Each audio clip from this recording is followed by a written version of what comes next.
Okay, I did it. I watched all 4 episodes of the new season of Bridgerton last night, and I have a lot of thoughts. There will be so many spoilers here, so if you are not caught up on the latest episode of Bridgerton, please save this, favorite it, come back later, and let's chat, because I really want to hear what you think. Number one, Cressida's dresses are unhinged. I had to look it up to see if there was a new costume designer this season. There is. It was interesting because all of the wardrobe felt a little bit different to me.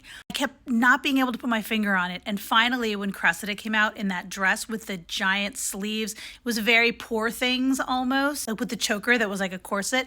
Very cool stuff, but just sort of a little bit more unhinged than we're used to on Bridgerton, especially Colin's wardrobe. Like he was very pirate/Gaston, which may have been what they were going for, but just a little bit different than what we're used to seeing. Number two, the family from the bar, who I enjoy very much.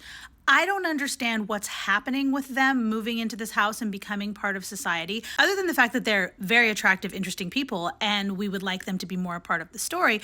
But otherwise, it seems like it came kind of out of left field. Maybe I forgot something from a previous season. It felt a little awkward to me that we were focusing in so much on that and less on sort of the major storylines that are happening with like the season and the romance and etc. Even though the two of them have a great romance and a very sweet relationship. And I've always liked his storyline, but I don't know. It just like, I can't quite figure out why it's happening. And maybe it'll tie in at some point, but so far it feels like it's sort of happening on the side, which is, I don't know. Number three, Francesca Bridgerton.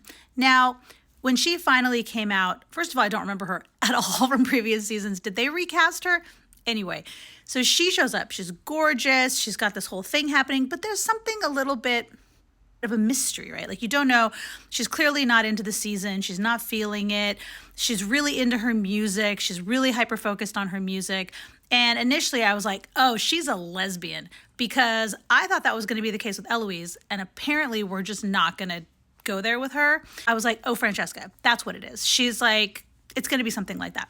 But then she meets that very handsome gentleman and they sit and have that moment of silence. And then when they meet on the street, I had this sort of revelation about the two of them. And I thought, oh, are they both on the spectrum? Is that what's happening? That's a really interesting story arc for the two of them. And I find it fascinating that they've sort of done it in a very subtle way. I may be wrong, but the enthusiasm that they had for being together in a non-sensory way that they were, and then enjoying the music, talking about the music, but also the hyperfixation that she has on the pianoforte.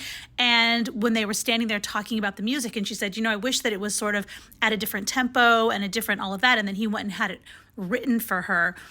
It's all very sweet, but it's just a little bit of a different manner to it. I don't know if that's what they were going for, but if it was, very interesting. Most importantly, can we please talk about Pitbull playing in the carriage while they're finally having their moment in the last episode? It was supposed to be this very beautiful, passionate moment, but all I could hear was Pitbull. We can't have like a Hozier or like a Marvin Gaye or like a, you know what I mean? Like something really sultry.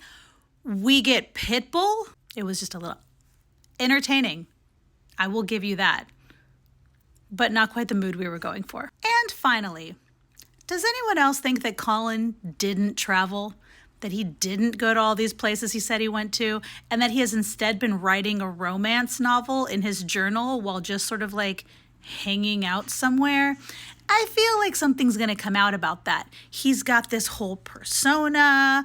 He's writing these things. The scene that we had with him and the two women was literally a romance novel. You looked at it, him with his shirt off and the two women and all of the wind and everything else. I was like, does he want to be a writer?